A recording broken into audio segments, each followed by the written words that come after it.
Hello everybody, it's me, Beth Maitland at DramaQueenBee Quilt Studio.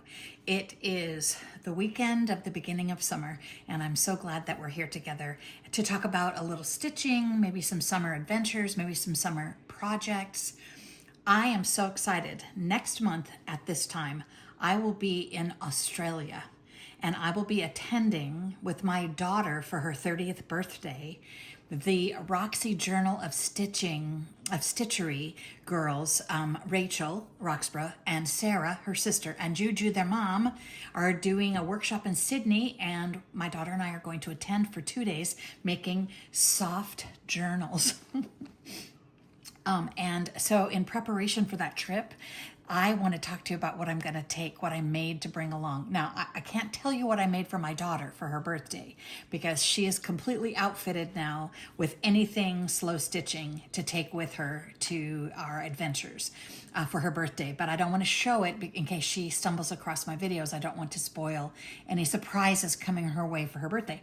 But for me, I have made myself a little curated sewing kit that I'm going to take on the plane. First of all, I have a 90-pound puppy named Pip, and so if I look like I have been in an accident, I'm sorry about the condition of my hands. It's my little dog who's so big and so young and so enthusiastic that he just can't control himself. And I'm hoping that soon will pass. Anyway, back to Australia.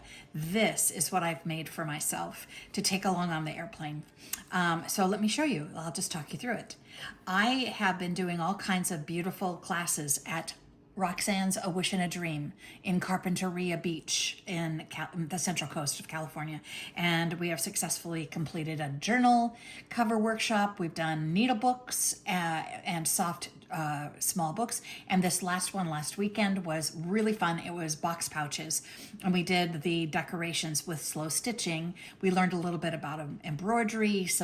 We learned how to make Suffolk puffs, yo-yos, and so we've been having a blast. In August, when I get back from Australia, our next class is already scheduled for the 23rd on a Saturday afternoon. We're going to do crossbody bags, which we'll talk about in another video. But in the meantime, I want to just show you what I have slow stitched when we were making our little personal needle books. So it started out as a cover. This was on a piece of pink vintage linen. It's old sheeting, and I collaged fabrics on top of it. And you can see the little bits of this print, a little gingham. This is a little floral print. We've got some print here and here. This is some Tilda fabric that is all collaged on decoupaged. And then I cantha stitched around all of these bits to secure them. Then I added a piece of lace motif. I added a couple of Suffolk puffs. I added this motif that is cut out of a piece of bridal lace, a little daisy for good luck. And I sewed on a little wooden butterfly button I just happened to find, and 3 buttons from my big bucket of vintage buttons. I'm sure everyone has one, a big jar full. Mine's in a little bucket. So anyway, I added all of these things to make the cover.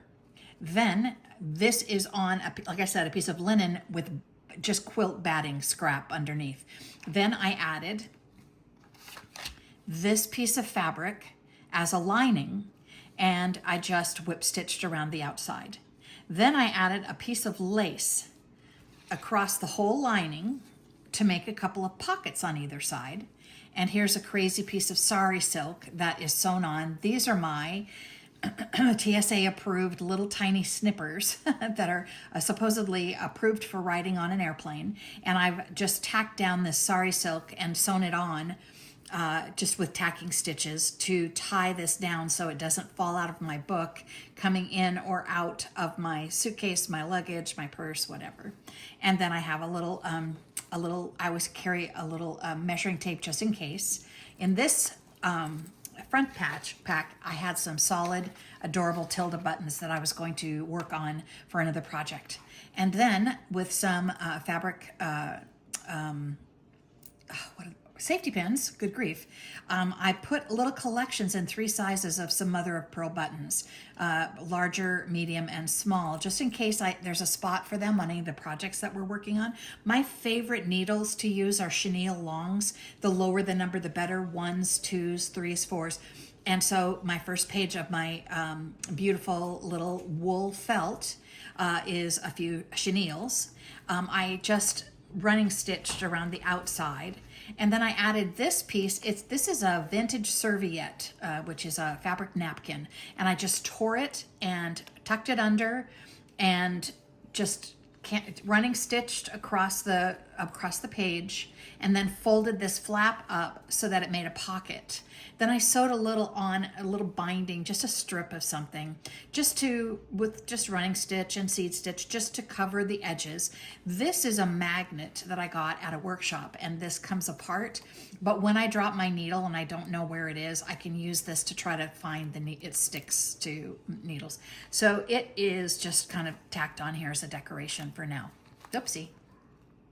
We'll put that back. I guess we can put it back right now.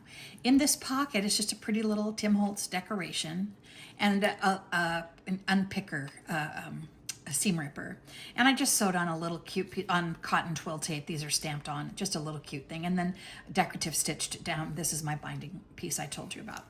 So the magnet's really working. Here's another set of needles, another page of needles. Here's another serviette, and here's the trim.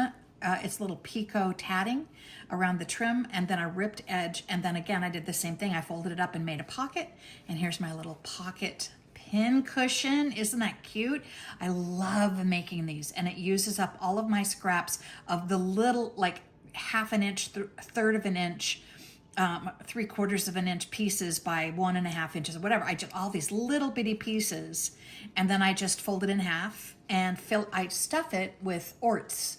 You know, the extra strings from the cut off ends when you're embroidering or hand piecing or knitting or crocheting. Also little pieces of batting and little pieces of fabric scrap when I'm making yo-yo Suffolk puffs. You round the edges to do your drawstring. All those little corners, all of that's inside this little pin cushion. So a couple of just little out of my stash, a couple of little buttons. This one's out of wood, and this is just cute. And then a little Suffolk puff, and that tucks right into there, that little pocket. Another binding strip and another decorative button. On this side, my pin holds a needle threader, and this doesn't work for my little tiny threads. It's still, even that side is still a little bit too big for a lot of the eyes of my needles. So I'm in search of the perfect extra tool that doesn't break. And just a little decorative button and some decorative stitches over on this side to hold down this napkin pocket. I didn't use fabric, I used stitches this time. And there's some embroidery needles tucked in. There's some band-aids, because every day I poke myself and bleed. Every project I've made has some of my own DNA, blood on every project. And I work really hard to not, but just in case, I've got a couple of band-aids. And then some cute little chicken, little birdie, duck, whatever pins on another page. And then I have some milliner's needles, which are my second favorite. I got some milliners, and this is the other side of that vintage acid green sort of serviette, and some decorative, just a little piece of pretty, this is the trim that I'm using, the rayon seam tape I'm using to tie this shut. Some more decorative pins, just to have, you can never have too many straight pins when you're doing fabric collage, and then we're at the final page. And so this is my kit. I can't think of anything else I'm gonna need. I might add a few more buttons on some pins inside. I might add a couple of charms to sew on in whatever it is we're going to make. But I feel like this is small enough that it's gonna fit inside my bag, my travel bag, and yet thorough enough that I've got everything I need inside, and I think I'm gonna do just fine on the flight. When we get there, I'm sure there'll be a needlework store close by. So that is my preview of my travel kit that I'm taking with me. I'm so looking forward to these beautiful workshops, this 2-day fabric journal book class I'm going to take with the girls. I'm a longtime fan of theirs, and we correspond on the internet back and forth from time to time, and I'm just so looking forward to meeting them in person and vice versa. Anyone in Australia that's watching this, I will be on a morning show on the Monday, July 20th or 21st, whatever that Monday is, on Sydney 10. I get to do a little TV spot, which will be fun. And the workshop, if you are interested, is Made by Me Workshop. Run by another lovely Rachel, who that's in St. Peter's. So we're going to take classes in St. Peter's. I'm so excited. We're going to be staying in Newtown, and so excited about that too. I can't wait for our adventures to begin. While I'm on TV, my daughter's going to go do some reef diving. She's a scuba diver, and we're going to cuddle some quokkas at a wildlife adventure. We're going to the Sydney Opera House to see there's a Little Mermaid opera. My daughter's a classical musician. She plays bassoon, so we can't be in Sydney without a trip to the Opera House. So we have tickets for that Saturday night to go see, I think it's Dvorak. Beautiful Dvorak opera. So what an adventure we're about to have. So I'm making a few videos ahead to share some things that I will schedule to drop on YouTube before we leave. So everybody have a great summer. I know I'm going to, and let's do some stitching. Let's make something beautiful. Thank you very much for watching. This is Beth Maitland from DramaQueenBee Quilts.